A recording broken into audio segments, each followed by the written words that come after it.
Good afternoon. The 2018 new iOS devices have been announced.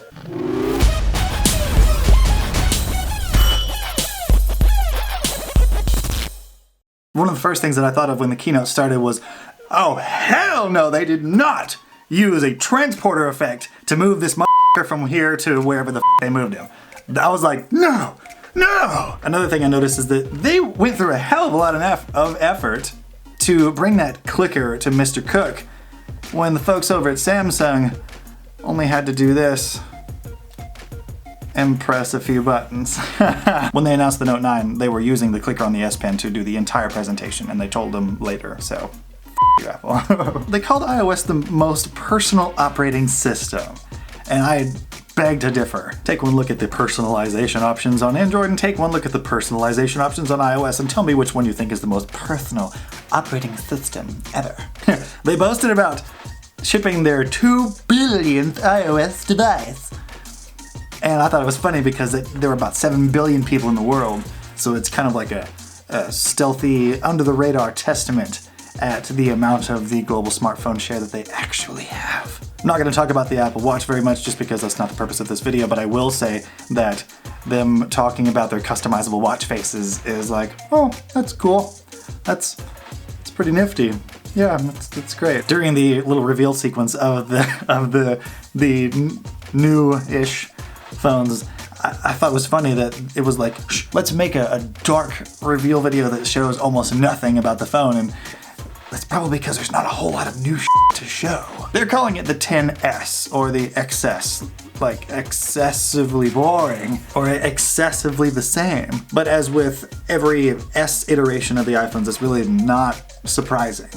The new phone that they spent over an hour and a half touting and talking about, actually, maybe not an hour and a half. Part of that was for the watch, but only has a pixel density of 458 pixels per inch, whereas on the S9, you have 570 pixels per inch.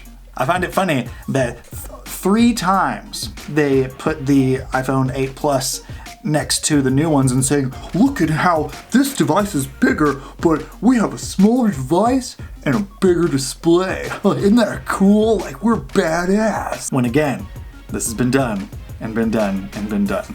I personally have used this to try to sell Samsung phones to people coming in trying to buy iPhones. I found it interesting that they told you how much you like it and how amazing it is. Like, you love the pictures on blah blah blah. You'll love the pictures on the yada yada yada.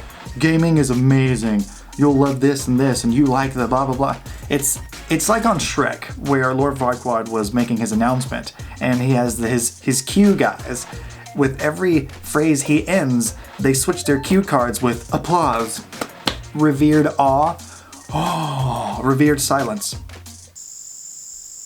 They called Facial ID the most secure facial authentication ever on a smartphone. I think that's debatable, because if you unlock your device with sensors that scan parts of your face to authenticate that you are the owner of that phone, that to me counts as facial recognition. Iris scanning uses scanners to scan parts of your face to unlock and authenticate your phone and make sure you are you.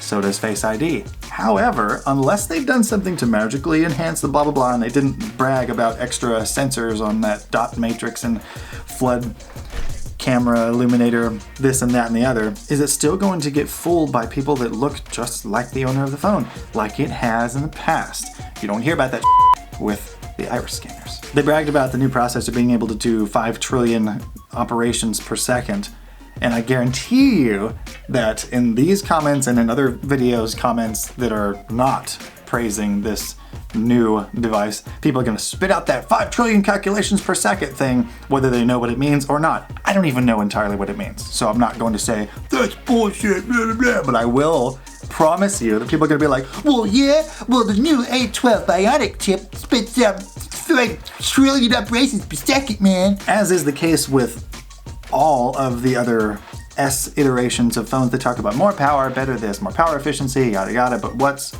new? They did introduce Siri tasks or Siri shortcuts, one of the two, but scripted tasks that you can create have been done on Bixby already. This should not be surprising to anybody, including myself. They did have the guy from Bethesda Games come in and show Blades, a game that is supposed to be coming out in a month or so. And it looks pretty badass.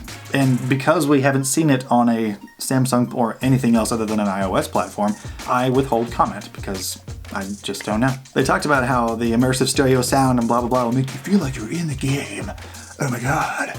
Even though Samsung's had Dolby Atmos on their phones for almost a year now. One thing I will give them, and I grit my teeth even saying this, but the whole AR kit with the home court basketball demonstration that they used, well, it tracks like 6 different metrics while watching somebody shoot from different locations and blah blah blah. You got me. That's pretty cool. However, a couple of things. Will the S10 be able to do the same thing? And number 2, and probably the most important, will people actually use it? They made a huge deal out of AR when the iPhone X came out about like an emoji and blah blah blah, and it was cool right when it first came out, and you know, kids love it and all that. But will it stick?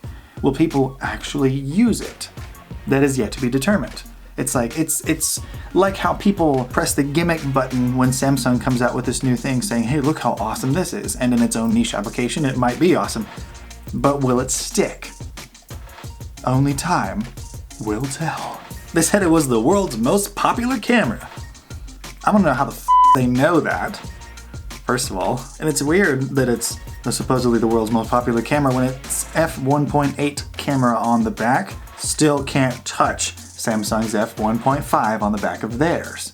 In fact, Samsung's front-facing camera has a lower or wider aperture than Apple's rear-facing one.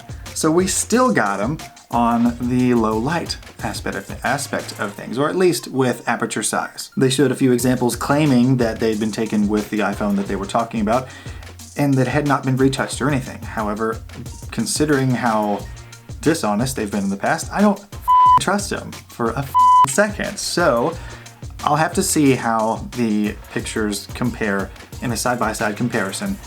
And until then, I withhold any comments. One thing that really hacked me off is when they were talking about the variable background blur on their portrait mode, and everybody freaked the out. And I'm like, oh, so like on my Samsung phone here, their precious background blur has been done and been done and been done. Ain't nothing new. They said it previously wasn't possible with any camera, and I was like, the it isn't. I just, no. They also said it was the biggest battery they ever put in any iPhone, but they neglected to tell you the size. They always neglect to tell you the size because it's a smaller number than their biggest competition, so we can't have that. No, just tell them it's the biggest we've ever put in there. That should be enough for them. Yeah. They spent like 5 minutes talking about the dual SIM capabilities, and there have been $100 phones that have been able to do that for years. And I feel like I keep repeating myself that, you know, they announced blank and blank has been able to do that for blank amount of years. It just keeps, it's a recurring thing over and over and over. And it's starting to get old, actually, just like their product line. When they talked about the iPhone XR or XR, they said, the most advanced display ever, LCD display, ever on a smartphone. And we liked it so much, we just had to give it another cool name. So guess what? It's now called the Liquid Retina display. With only 326 ppi, it's understandable that this is Apple's budget device. But again, they use their multi-syllable, pretty sounding adjectives to puff it up and fluff it up. My name is Taylor. I hate Apple. Stay beaming.